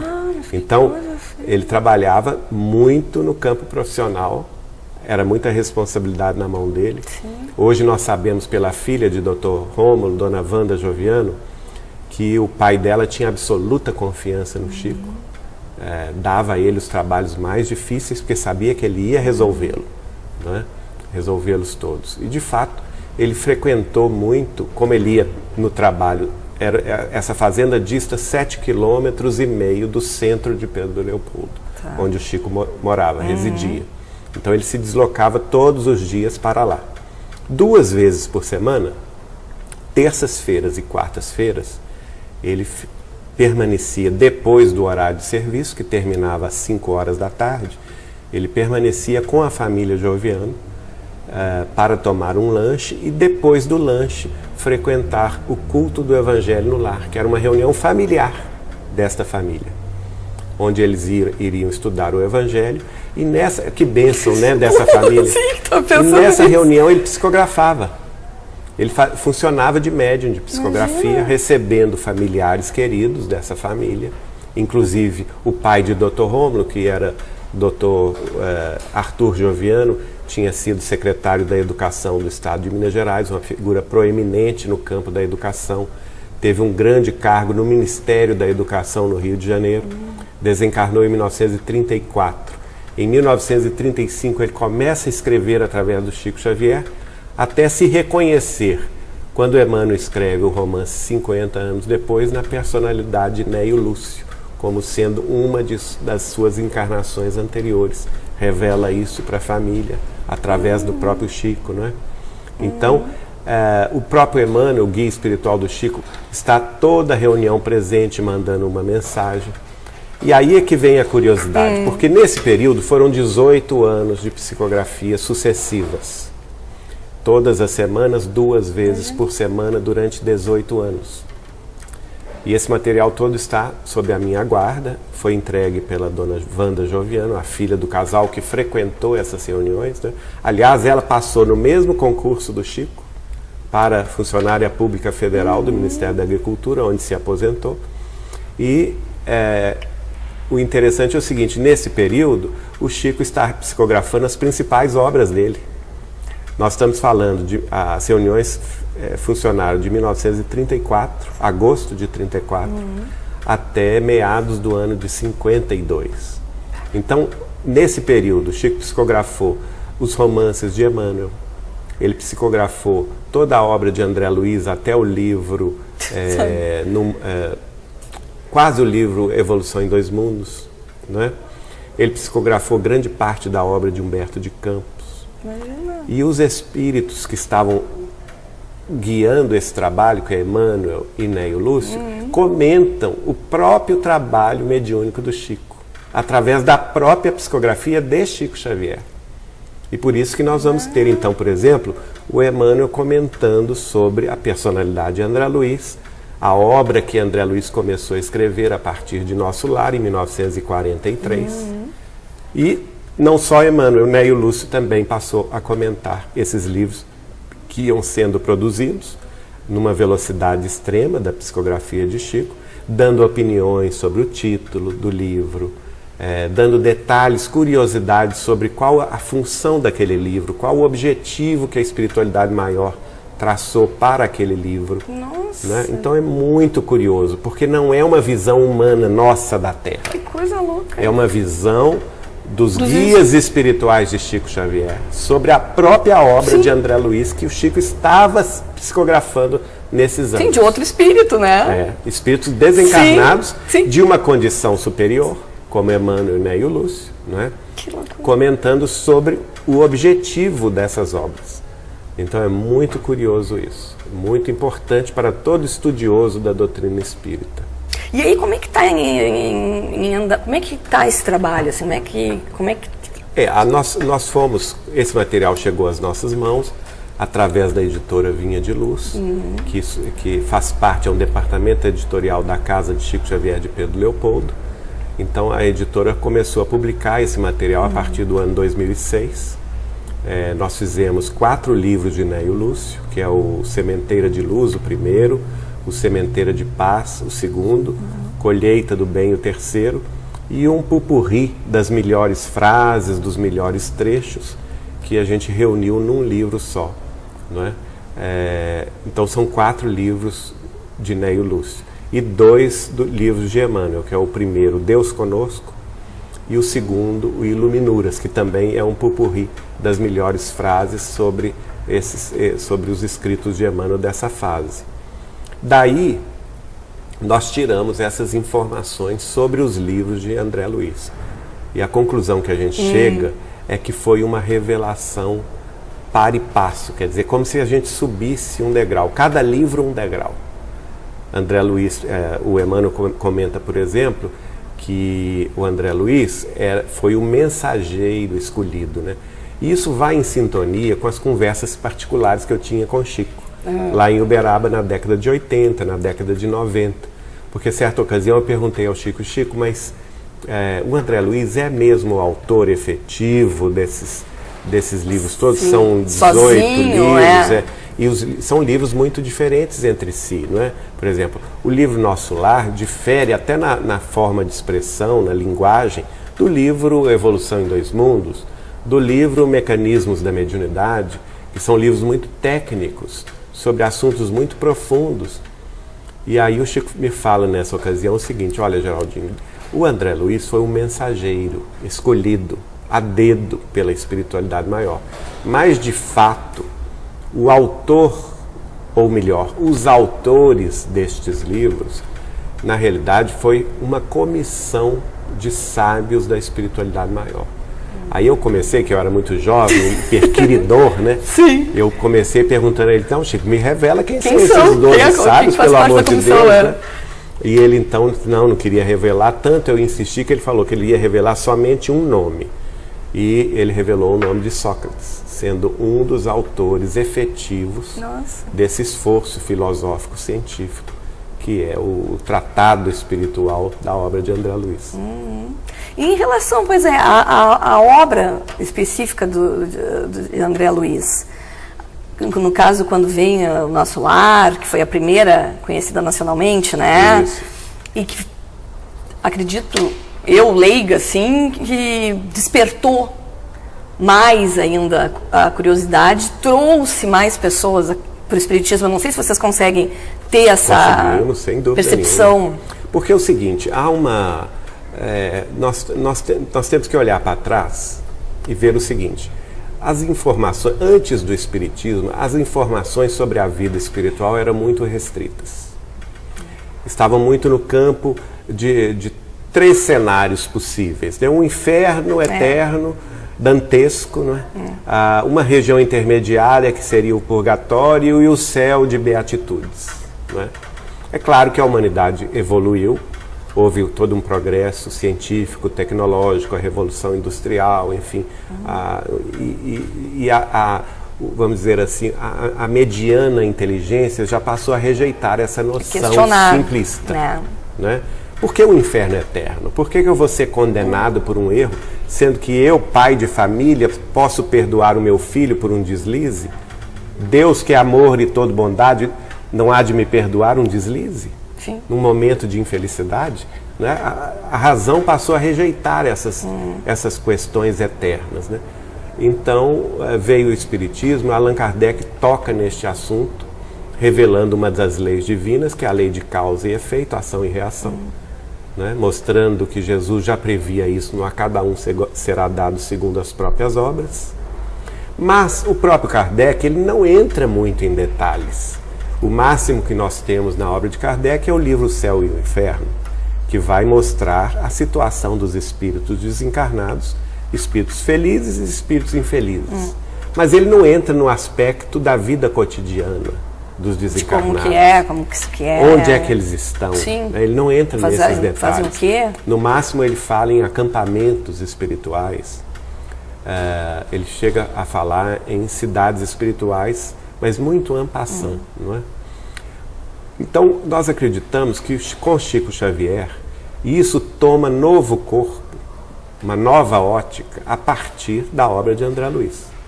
Por isso que a gente considera a obra de André Luiz um tratado sobre a vida espiritual. Porque pela primeira vez parece que o véu que nos cobria os olhos sobre a existência da vida, a organização da vida no mundo espiritual, é levantado.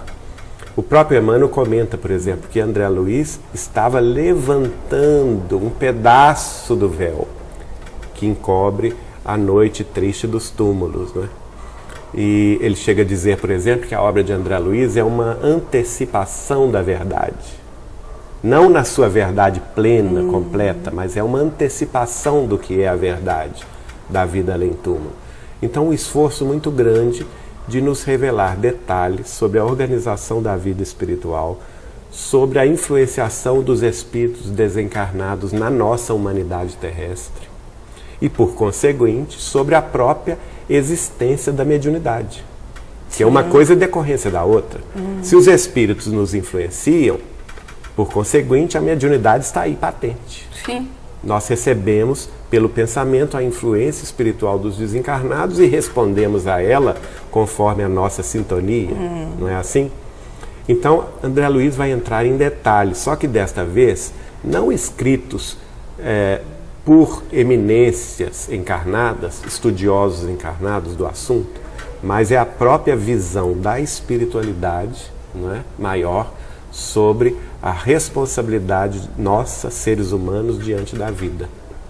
E aí, passando também para uma arte mais popular, no caso, para o cinema.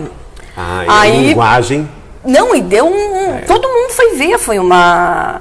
Não, interessante é o seguinte, das obras do Chico, das 486 obras do Chico, publicadas até hoje, Nosso Lar é o best-seller, de longe, né?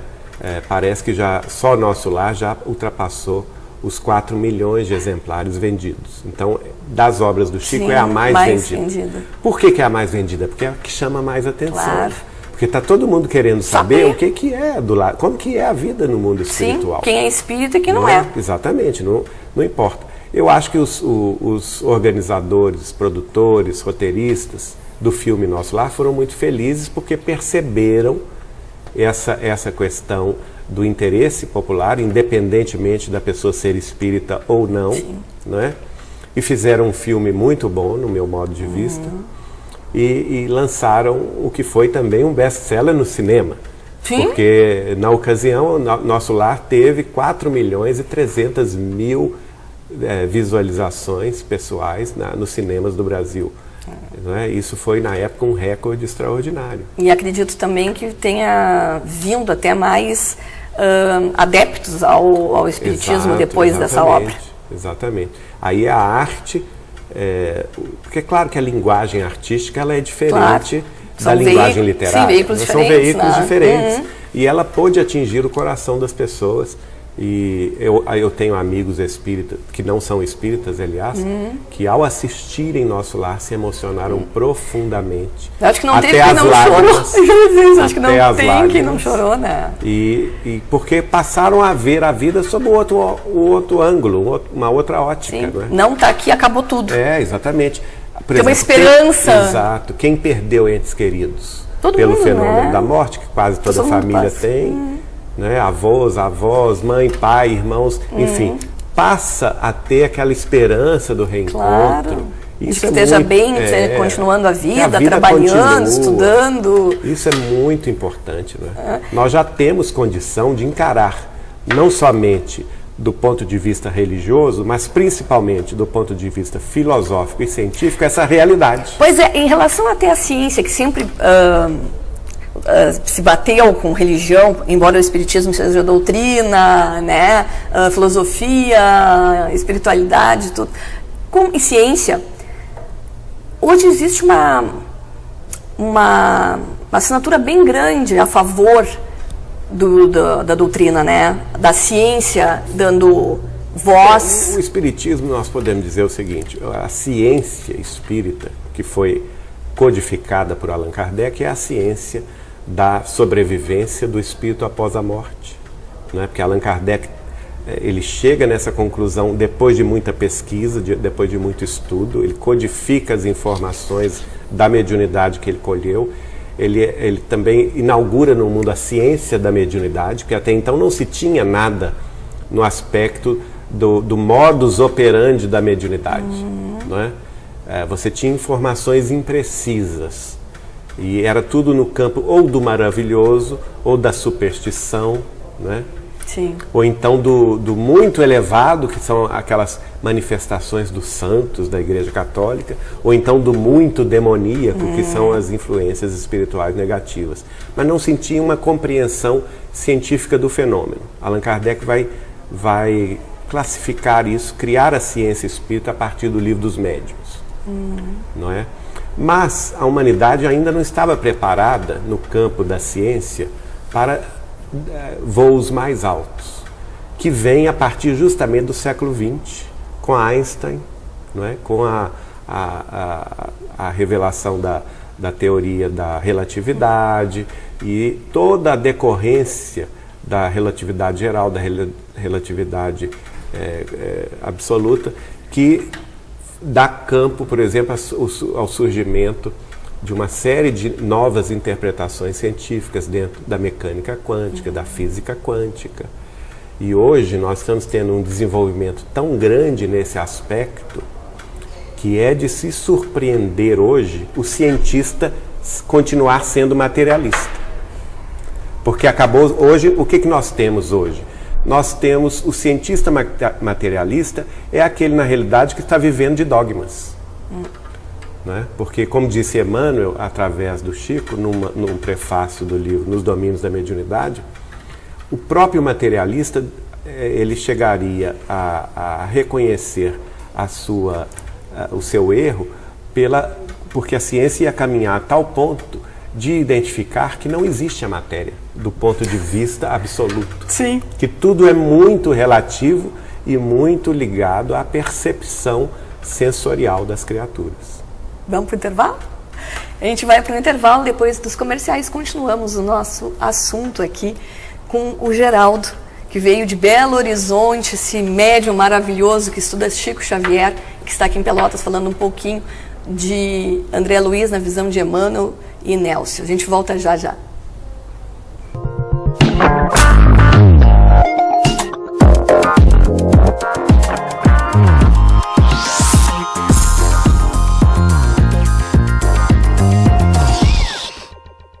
Como você quer começar 2015?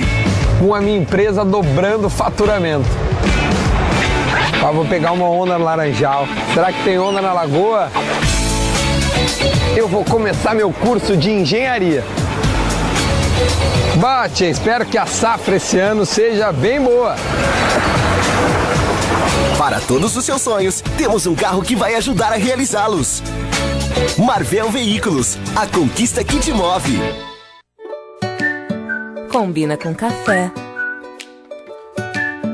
com chocolate, com frutas. Combina com muita coisa gostosa. Leite Dambi Consulate, a combinação perfeita de sabor e qualidade. Dambi Consulate, combina com você, com a sua saúde e com a sua vida.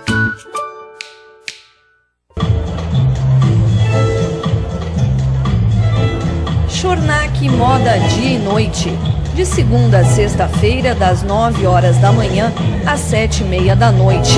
Sábado, 9 horas da manhã às 6 horas da tarde, sem fechar ao meio-dia. Informações pelo site www.schornack.com.br. O seu jornal precisa estar onde você quiser. E com informação para toda a família. O Diário Popular é assim. Tudo sobre esporte, cultura, lazer, notícias locais, tudo que é daqui. Ligue hoje mesmo e assine o jornal mais lido da região sul. 0800 53 2001. 0800 53 2001. Diário Popular, sempre o seu jornal.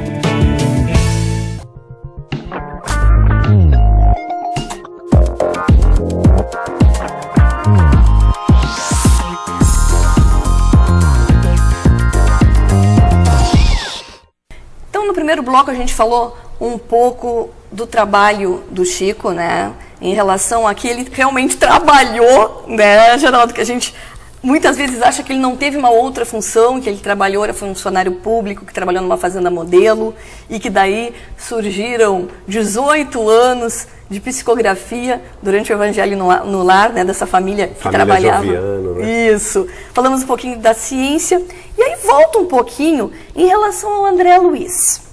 O André Luiz não é o nome verdadeiro desse espírito, né? Hoje sabe-se quem ele foi? Sim, a partir da década de 90, o Chico Xavier passou a revelar para todos nós que André Luiz é, na realidade, na sua última encarnação, o pesquisador cientista Carlos Chagas. Então, é interessante isso, porque muitas versões surgiram no movimento espírita, uns falando que é Oswaldo Cruz, outros falando que é um médico do Rio de Janeiro.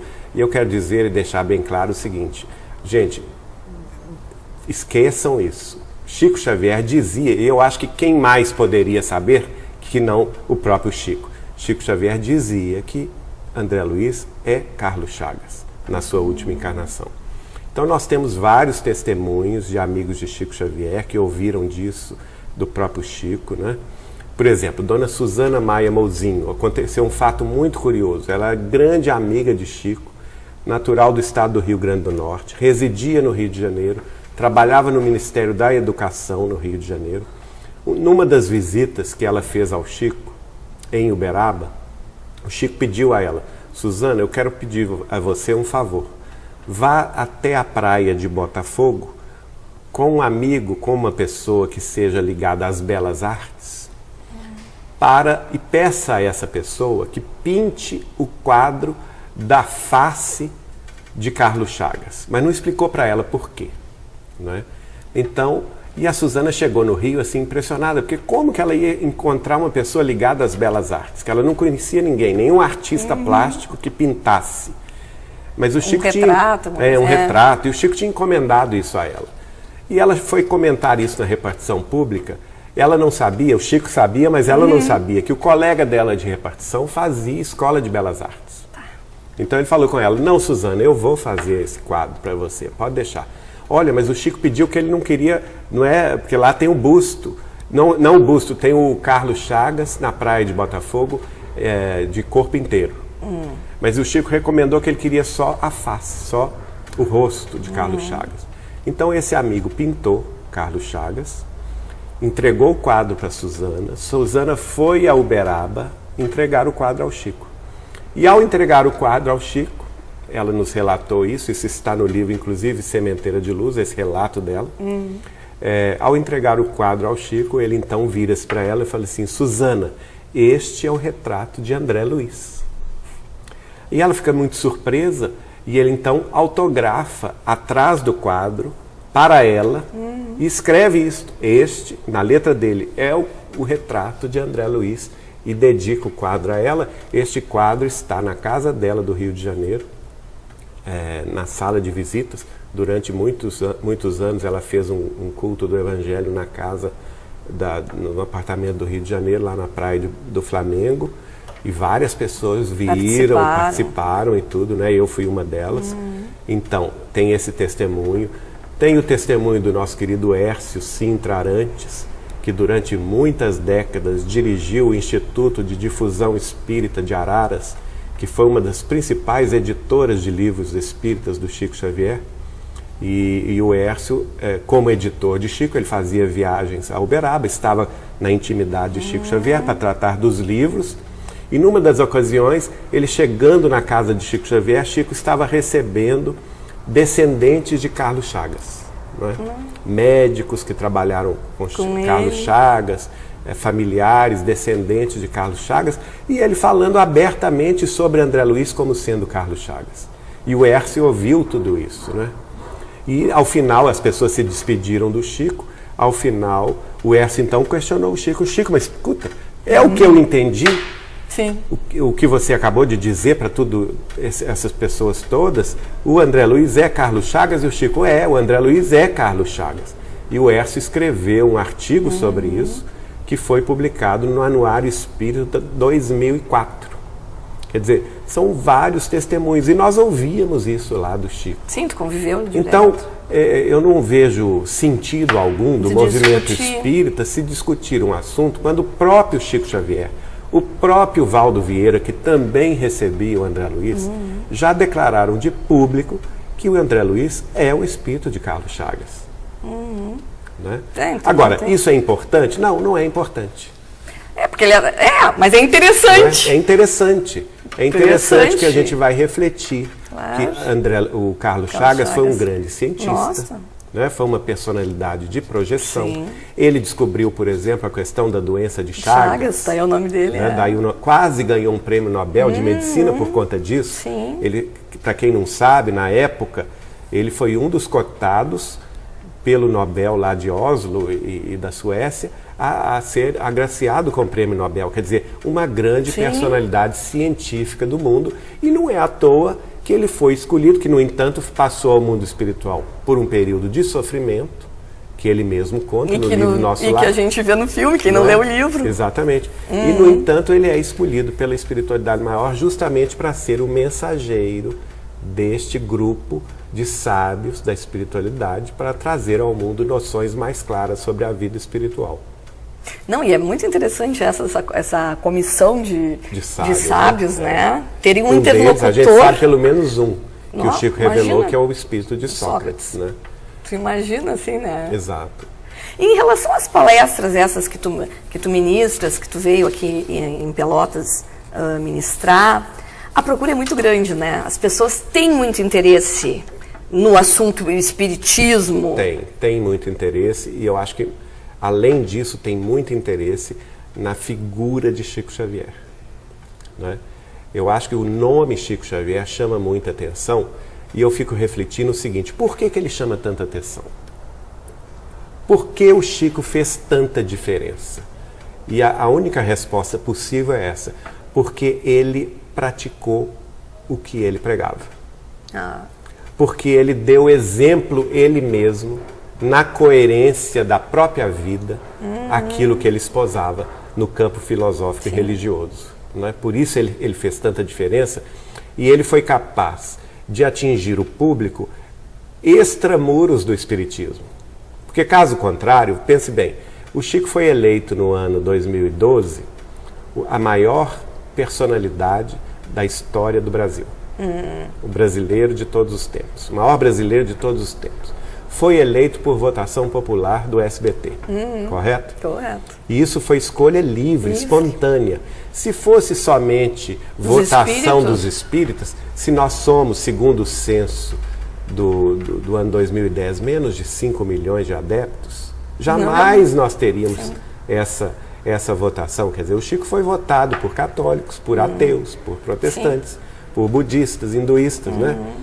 Por quê? Pela personalidade que ele encarnou de um verdadeiro, vamos dizer assim, um verdadeiro apóstolo do Cristo entre nós, porque ele soube exemplificar o amor além das fronteiras da religião. Foi a bondade, a humildade, a caridade, a fraternidade legítima, né? E é isso que chama as pessoas. E eu me sinto muito honrado. Na verdade, eu me sinto um grande beneficiado das assembleias que me ouvem, porque o carinho deles em direção a mim, eu tenho certeza que é o carinho que eles dirigem ao Chico, né? E eu, de intermediário, eu fico recebendo esse amor que eu não mereço, mas que certamente claro que tu merece, dirigido senão tu não estarias também fazendo esse trabalho. Não estarias também fazendo esse... Não pode ser tão modesto assim. Não, mas a gente tem consciência da nossa pequena... Não, mas senão não estarias fazendo esse trabalho, né? Esse reconhecimento, viajando o Brasil inteiro, não para nunca, em outros países. A gente faz o que pode, né? E tu achas que vem aumentando essa procura por responder o que vai acontecer depois, que as pessoas estão abrindo mais a cabeça para isso, estão mais preocupadas, mais... E isso está fazendo que também as pessoas procurem? Sim. Eu acho que sim, porque nós estamos no auge da transição planetária. No auge. Inclusive o Chico Como fala. O Chico previu, né, na década de 80 para nós, e se nós formos ver na obra dele, há muito sobre isso, há muita informação sobre isso, desde os primeiros livros. Porque muita gente fala assim comigo, como é que o Chico não falou nada disso? Falou, vocês que não sabem. Sim. Né? Porque ele começa a falar disso, por exemplo, na obra Há 2000 anos, A Caminho da Luz, de 1938, Brasil, Coração do Mundo, Pátria do Evangelho, 1938. Né? Livros, aí alguns falam assim, mas isso foram previsões que foram feitas sobre a Segunda Guerra Mundial, que veio em 1939. Não, ele continua falando nisso no livro Justiça Divina, que foi publicado em 1964. Ele continua falando nisso no programa Pinga Fogo, da TV Tupi. Foram 2 programas durante o ano de 1971 que ele abriu claramente, o assunto está lá. Basta a pessoa pesquisar. Ele falando no prazo dos 50 anos, está lá no Pinga Fogo. Ele falando na proximidade de inteligências desencarnadas e de seres, civilizações extraterrestres. Né? Imagine você que o Chico foi a primeira personalidade religiosa do mundo que teve coragem de, ao vivo, numa rede nacional de televisão, que naquela época era a maior rede nacional de TV, que é a TV Tupi do Brasil, de São Paulo, ele assumir de público a tese e a certeza de que existem civilizações extraterrestres. Isso é um avanço extraordinário. Ter essa coragem, é uma coragem extraordinária, né? Ele já dizia isso nessa época. Ele fala sobre a transição, sobre o problema do risco que nós temos da Terceira Grande Guerra Mundial, uma guerra nuclear que teria consequências devastadoras, né? E ele vai entrar em detalhes comigo, na década de 80, ele vai entrar em detalhes com a doutora Marlene Nobre, com a nossa querida Neuza Arantes, de Uberaba, com César Carneiro, de Uberaba, e outros companheiros que ouviram tudo isso dele, né? E nós tivemos a alegria de publicar com a doutora Marlene Nobre um livro em parceria, que chama-se Não Será em 2012, que depois gerou um DVD, depois gerou o ano passado o DVD Data Limite, que aborda essa questão com outras testemunhas não espíritas. Por exemplo, nós temos o ex-ministro da Defesa do Canadá, que durante 26 anos foi o chefe das Forças Armadas, da Marinha e da Aeronáutica canadense, falando sobre o assunto. né, falando sobre a presença de civilizações extraterrestres na Terra, interessadas no desenvolvimento das armas nucleares e interferindo nas ogivas. Né? Nós temos ufólogos falando sobre isso, pessoas de relações internacionais, até um protestante de São Paulo que vai falar sobre relações internacionais e sobre a propriedade do que o Chico havia falado. Então são testemunhos muito interessantes que vão, e isso está chamando a atenção das pessoas, porque está todo mundo sentindo que nós estamos numa necessidade de mudança íntima, né? Não até somente porque a Terra está trocando, né? É um processo, não é de um dia para outro, não tem uma data marcada. Muitas pessoas confundem essa situação, não é? Vai ser tal ano, não, vai acabar não tudo. É tal dia, não. Isso é um período. O próprio Allan Kardec, por exemplo, ele vai dizer que a transição planetária, que é o fim dos tempos de expiações e de provas da Terra, começou 100 anos antes do trabalho da codificação. Isso ele diz no livro A Gênese, capítulo 18, Sinal dos Tempos. Né? O Chico vai dizer no livro Plantão de Respostas que o Emmanuel, guia espiritual dele, diz que a Terra será um mundo regenerado no ano 2057. Então, se você pegar, a codificação espírita foi 1857. Se Kardec disse que a transição começou 100 anos antes, então é 1757. Imagina. E se o Chico diz que ela terminará em 2057, são 300 anos.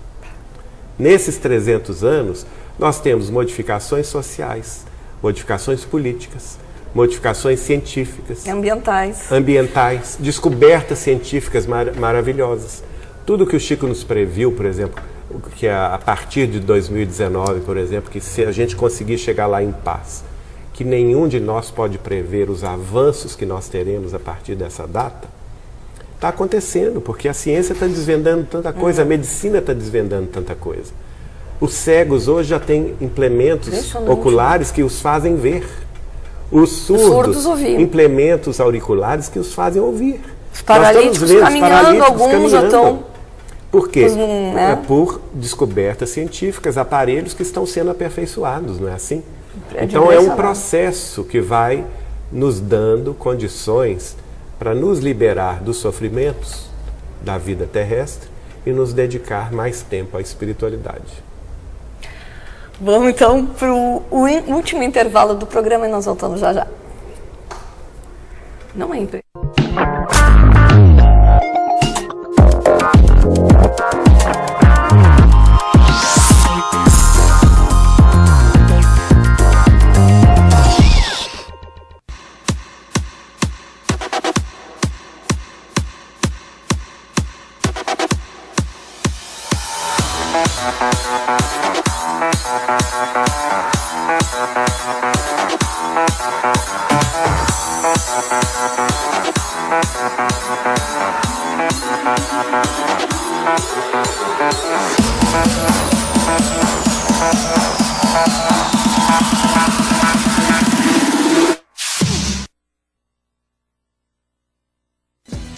O que de melhor existe em tecidos, confecções, tapetes, cortinados e produtos de cama, mesa e banho, você encontra na Casa Blumenau.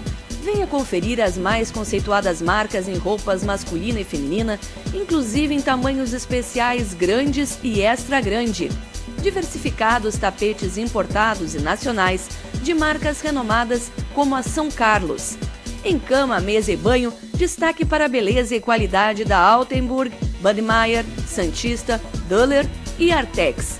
Na Casa Blumenau, a loja da Boa Compra, todas as mercadorias em ótimas condições de pagamento, nos cartões de crédito Visa, Mastercard, Banricompras, Sicredi e Hipercar, em até 8 vezes pelo preço a prazo, tanto na loja de Pelotas quanto na de São Lourenço. Qualidade, estilo, economia e bom atendimento você encontra na Casa Blumenau, em Pelotas, na Rua General Osório, 701, com filial em São Lourenço do Sul.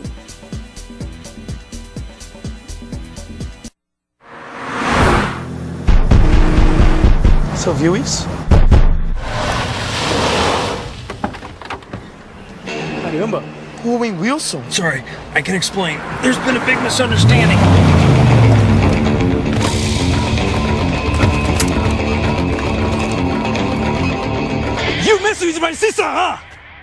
Get him! Whoa, whoa, whoa, whoa. Whoa. Let me handle this.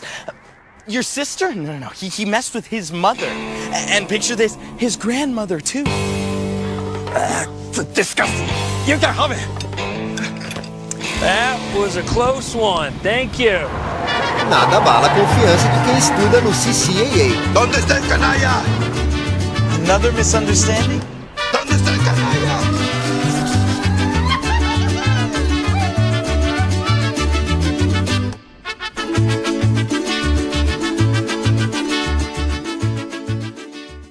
Matricule-se já no CCAA de Pelotas.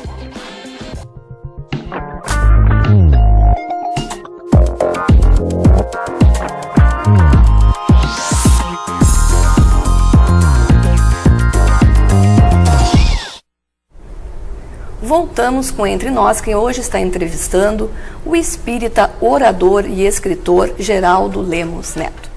Geraldo, a gente falou um pouquinho desse livro aqui, Não Será em 2012, e a gente tem ele aqui, até eu vou colocar, vamos mostrar ele aqui, ó.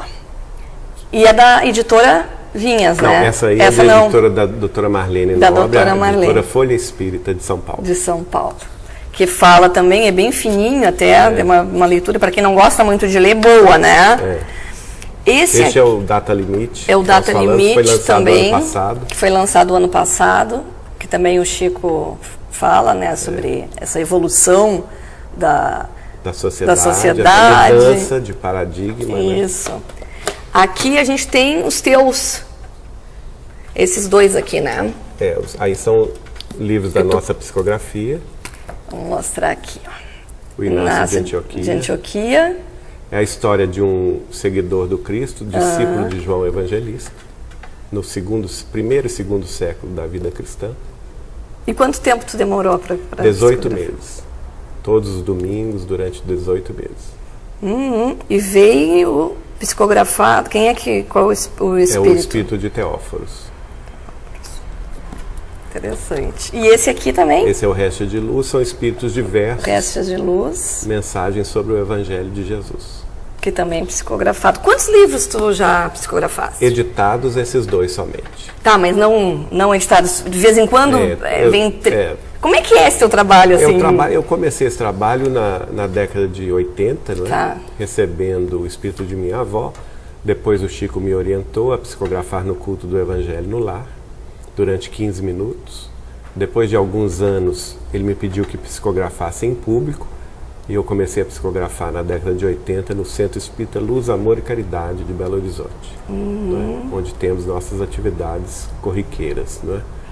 E nesta época, depois, esse aqui é desta época, o Resto da de década Luz. de 80, 90, e esse já é mais recente, foi psicografado em 2004 e 2005. Deixa eu ver quantas páginas tem. Nossa, 500? Deixa eu até ver aqui. 545. A capa dele é maravilhosa, maravilhosa a capa. Tem mapa aqui, tem... em relação à Idade Média? Não, é o início, é o cristianismo primitivo. É o primeiro século do cristianismo. Nossa! Inclusive os primeiros capítulos, Jesus ainda estava entre nós. Né? Ele faz o relato porque Jesus conheceu o Inácio de Antioquia criança. Ele carregou o Inácio de Antioquia nos braços. É uma história muito comovente. Ele foi um grande divulgador da obra do Cristo, né? Inspirado por João Evangelista. Nossa, que lindo! Que honra isso, né? Eu aprendi muito com o Teóforos. O Teóforos é um benfeitor muito caridoso. E é o que vem geralmente para ti, ou tu não tens assim um fixo? Não, eu tenho um guia espiritual que meu tio-avô, Zeca Machado, ele trabalhou durante 35 anos com Chico Xavier em Pedro Leopoldo, desencarnou em 1964 e desde então ele se responsabilizou por me guiar espiritualmente. Aí o próprio Chico me revelou essa identidade desse guia, não é? Mas outros espíritos vêm escrever espíritos variados, sim, geralmente ligados à difusão da doutrina espírita, especialmente no estado de Minas Gerais, E para mim foi uma surpresa o espírito de Teóforos se apresentar para escrever esse livro. Eu não esperava. Eu não tinha nenhum conhecimento sobre essa história e ele nos deu detalhes muito, muito comoventes sobre essa época do cristianismo. E isso levou 18 meses para fazer? 18 meses. E aí, dissesse assim, durante os domingos que eu me dediquei. Inicialmente eu me dediquei às segundas-feiras, depois da reunião mediúnica de psicografia, mas eu ficava muito cansado. Tá.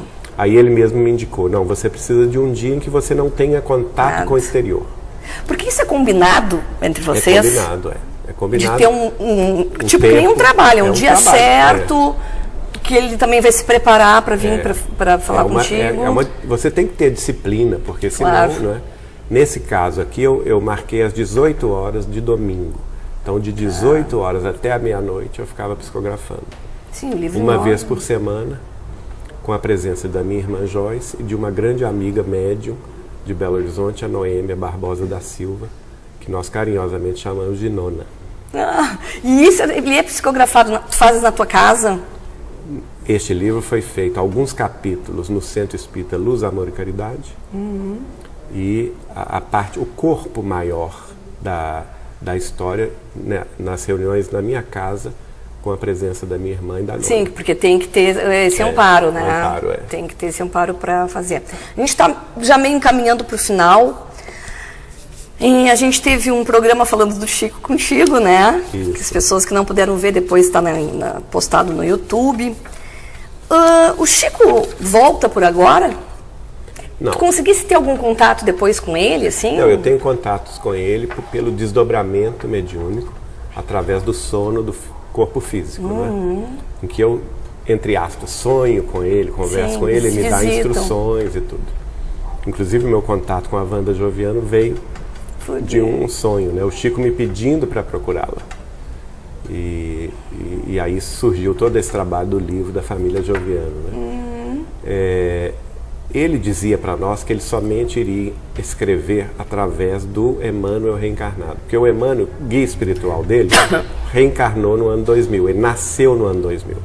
Porque geralmente acontece isso, né? Ele, claro. Porque é uma tarefa de longo curso. Tá. Né? Uma vida só não dá para si. Porque nós acreditamos o seguinte: o Emmanuel foi um dos espíritos ligados à falange do Espírito da Verdade, durante a tarefa de Allan Kardec na Terra. Né? Inclusive, ele assina a mensagem, o egoísmo, que está no Evangelho segundo o Espiritismo. Depois, a situação se inverte. Né? Allan Kardec volta como Chico Xavier, no século XX. Emmanuel é um dos guias espirituais da tarefa dele na Terra. O Chico nos dizia que ele, Chico Xavier, estava programado para desencarnar em 1997, mas não o fez, tendo em vista diversas moratórias que ele recebeu, no total de 7, que o deixaram no corpo até 30 de junho de 2002. Então, nesse período... Mas ele sabe o ano. Ele falava que sabia que era 97. A programação, vamos dizer assim. Sim. Que era 97, e aí foi prorrogado. E foi prorrogado para ele continuar no trabalho, né? Então, Emmanuel veio na frente, ele reencarnou em 99, nasceu no ano 2000, no interior de São Paulo. Ninguém sabe quem é, muita gente confunde isso, né? A gente sabe que ele nasceu da família que está em nosso lar, Dona Laura e seu Ricardo, mas são codinomes, são pseudônimos. Ninguém sabe quem é Dona Laura e seu Ricardo, entende? Tá. Então, ele é neto de Dona Laura e seu Ricardo, no interior de São Paulo. Hoje é um menino que tem 15 anos, mas ninguém sabe quem é. Mas o Chico nos dizia que ele teria na Terra a mediunidade da psicografia, iria trabalhar na psicografia, e que o Chico iria guiá-lo espiritualmente e escrever através dele. Né? Então, fazendo um paralelo com a vida do próprio Chico, o Chico começou a psicografar com 17. Em 1927, com 17 anos. Então, eu acredito, o Emmanuel hoje, com também 15, está próximo. Daqui, talvez, 2, 3 anos, ele comece a psicografar e o Chico vai se manifestar através dele. O Chico me disse que a tarefa deles com o Brasil e o Espiritismo duraria até o final deste século XXI. Então, eu não acredito na volta do Chico Xavier encarnado no século XXI, não. Não acredito por causa disso. Ele disse, Porque ele mesmo me revelou que ele estaria no mundo espiritual, cuidando do Emmanuel reencarnado. Isso é muito interessante, muito bonito, né? É bonito porque mostra a programação da vida do ponto de vista mais alto, né? Que não existe um acaso, que está tudo muito bem programado. A gente também aprende a se render à vontade de Deus, né? Tem até um caso muito curioso contado por Nena Galves, que é uma amiga de Chico. Ela e o marido, Francisco Galves, recebiam Chico em São Paulo quando ele ia fazer tratamento de saúde em São Paulo. Ele fazia acupuntura, fazia homeopatia lá e ia regularmente na casa deles. E no Congresso de Brasília, no centenário de Chico Xavier, a Nena nos contou, a mim, ao John Harley, ao Oceano Vieira de Mello, que estávamos todos reunidos ali, que um dia ela encontrou o Chico chorando na casa dela. Antes do café da manhã, ela ficou muito preocupada. Por que você está chorando, Chico? E ele falou assim, não, eu estou chorando porque eu tinha feito um pedido a Jesus e hoje eu recebi a resposta. E a resposta veio negativa. E ela então quis saber o que o Chico tinha pedido. E ele revela a ela que ele tinha pedido para, depois de terminada a tarefa de Emmanuel aqui no Brasil, no século XXI, que eles trocassem novamente de posição e ele reencarnasse no Brasil no século 22. Mas que veio a resposta negativa do Cristo. Nesse sentido, e a Nena então questionou, mas por que você está chorando, Chico? Não, eu estou chorando porque a resposta dele veio no sentido de que eu deva reencarnar no século 22 na cidade de Jerusalém. É a vida, a gente tem que seguir os caminhos, né? Tem que seguir os caminhos. Manda o chefe, obedece quem tem juízo. Queria te agradecer imensamente. Eu que agradeço. De tu teres participado ainda de 2 edições do nosso programa. E tenho certeza que prestasses um serviço muito grande para as pessoas que estão nos assistindo, tanto pela TV quanto pela internet. E sabes, eu agradeço de coração a nossa amiga Janine Lopes, psicóloga, que sempre que vem algum palestrante da AME, da Associação Médica Espírita, ela consegue me trazer uma que assim, rapidinho, gravar um programa. E o meu agradecimento eterno para ela, porque isso aí é uma ajuda que ela está dando para as pessoas, dando oportunidade, inclusive ela está aqui assistindo esse programa. E eu espero que a gente tenha conseguido, que as pessoas tenham um coração mais aberto, tenham mais fé, que acreditem que não é só aqui, que pensem, quanta coisa o Chico Xavier fez, quanto ele passou, né? E que às vezes a gente não faz nada no tempo mesmo que tu falava, enquanto tu contava que ele dormia 1 ou 2 horas, e a gente que às vezes passa dormindo 8 horas, 9 horas, e tem tanta coisa para fazer, né? Verdade. Que isso tenha dado também uma despertada na gente, que a gente tem muito que fazer e às vezes acha que nem tem valor, mas que qualquer coisinha que a gente faça faz a diferença, né? Faz a diferença. É importante que todos participem dessa mudança que está ocorrendo na Terra, né? Porque a sociedade só vai mudar se cada um de nós colaborar com um pouco.